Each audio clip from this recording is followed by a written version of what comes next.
Bismillahirrahmanirrahim. Assalamualaikum warahmatullahi wabarakatuh. Alhamdulillah kita bisa bertemu lagi dalam pelajaran fikih. Kemarin kita sudah membaca, Pak Novel menyuruh kalian untuk membaca halaman 6, pelajaran kedua, halaman 6 sampai halaman 9. Nah, hari ini akan saya jelaskan, kita ulas kembali, kita ulangi lagi pembahasan tersebut. Pelajaran kedua adalah makanan dan minuman haram. Nah, kita akan mempelajari makanan apa saja dan minuman apa saja yang haram bagi kita. Makanan haram, apa sih makanan haram itu? Makanan haram adalah semua jenis makanan yang dilarang memakannya baik dari tumbuhan maupun dari binatang. Ya, ini. Adapun dari jenis tumbuh-tumbuhan yang diharamkan ialah makanan yang terkena najis. Jika makanan yang terkena najis itu bernada cair, maka haram dimakan dan harus dibuang. Seperti minyak goreng kemasukan bangkai tikus, maka minyak goreng itu harus dibuang. Jika barang yang terkena najis itu bernada padat seperti buah-buahan, maka bagian yang terkena najis itu dicuci dulu hingga suci sehingga dapat dimakan. Seperti buah-buahan, kalau ada busuk atau najis itu terkena bisa jatuh, kena kotoran, kena tai kucing, tai tikus, itu bisa dicuci dulu sampai suci baru boleh dimakan. Makanan yang memabukkan nomor 2, misalnya buah kecubung, buah gadung yang tidak sempurna pengelolaannya, yaitu makanan yang memabukkan. Yang ketiga, makanan yang membahayakan kesehatan seperti racun, batu-batuan, tanah dan lain sebagainya yang tidak layak untuk dimakan. Insya Allah kelas 6 sudah tahu semuanya mana yang baik, mana yang buruk kita makan, karena kalian sudah dewasa atau baligh. Tadi makanan, sekarang minuman. Minuman yang haram adalah minuman yang dilarang oleh ajaran agama Islam untuk meminumnya. Beberapa jenis minuman yang diharamkan adalah 1, air yang terkena najis, ya, air minum atau air mandi yang terkena bangkai tikus atau lain sebagainya itu najis. Air minum yang mengandung racun itu tidak boleh diminum. Benda atau zat cair yang hukumnya najis seperti air kencing, nanah dan darah itu tidak boleh karena itu najis. Ya.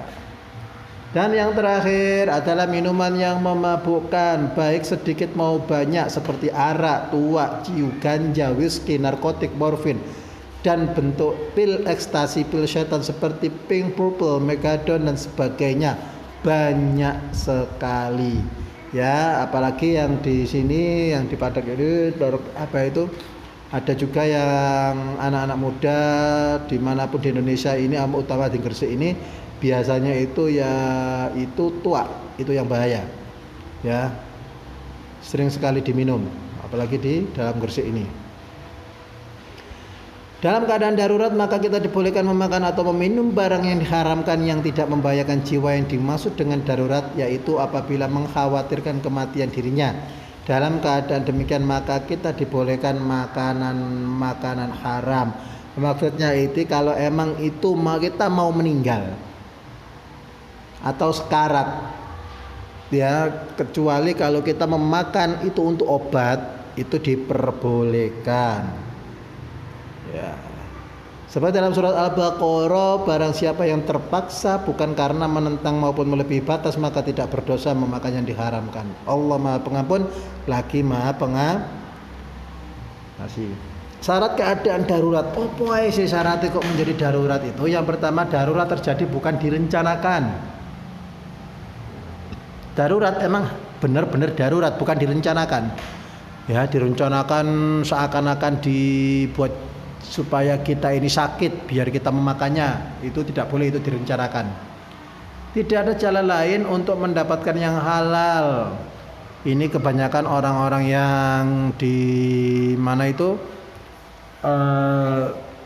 di daerah terpencil yang tidak ada barang atau hewan yang halal, maka hewan haram pun dikonsumsinya karena darurat dalam keadaan.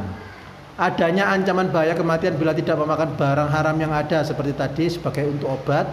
Yang keempat, orang yang mengalami keterpaksaan tidak melakukan dosa yang nyata, terpaksa, sama dengan penjelasan di nomor 3. Memakan barang haram dimaksud tidak boleh melebihi kebutuhan darurat. Jadi memakan barang haram itu tidak boleh melebihi dari kebutuhan darurat, jangan berlebihan. Yang keenam, bagi orang yang menggunakan sebagai obat harus atas resep dokter yang ahli dan tidak ada alternatif obat lain. Itu tadi syarat-syarat keadaan darurat. C. Menjauhi makanan yang haram. Kita telah mengetahui dan dapat mengidentifikasi makanan yang haram yang jumlahnya sangat terbatas dibanding makanan halal. Ya, kita semua sudah tahu, apalagi kalian sudah dewasa, jadi tahu mana yang buruk. Bahwasannya makanan haram ini sedikit sekali.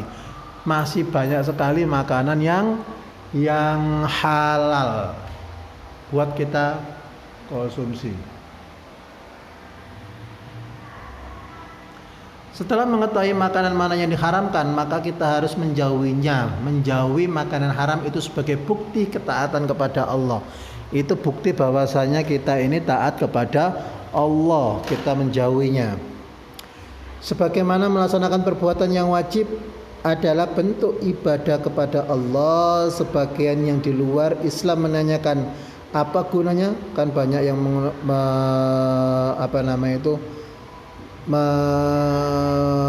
membicarakan kenapa kok diciptakan anjing, kenapa diciptakan babi, padahal anjing dan babi ini haram.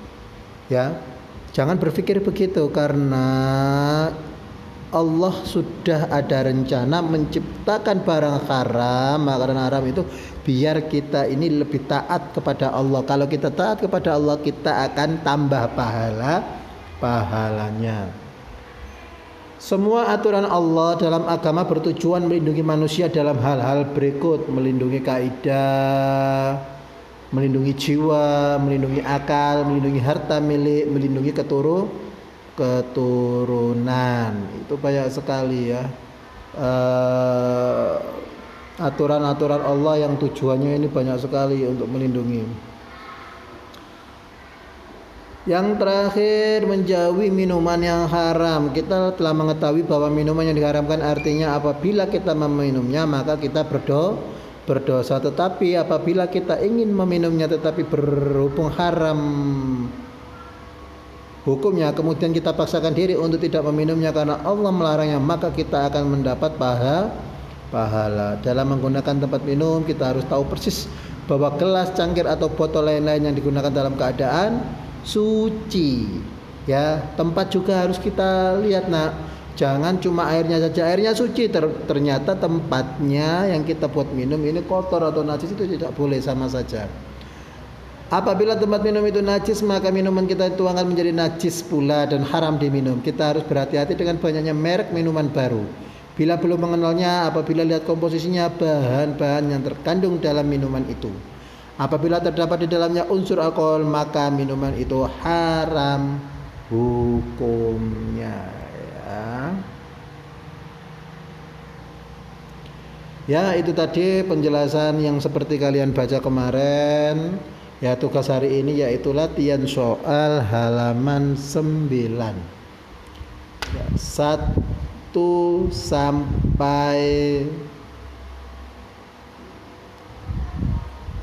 10 dulu ya. 1 sampai 10 dulu, besok kita lanjutkan lagi sampai 15. Untuk hari ini kita mengerjakan nomor 1 sampai nomor 10. Ya, cukup itu saja dari Pak Noval. Terima kasih, semoga kalian semangat terus ya. Itu saja. Assalamualaikum warahmatullahi wabarakatuh.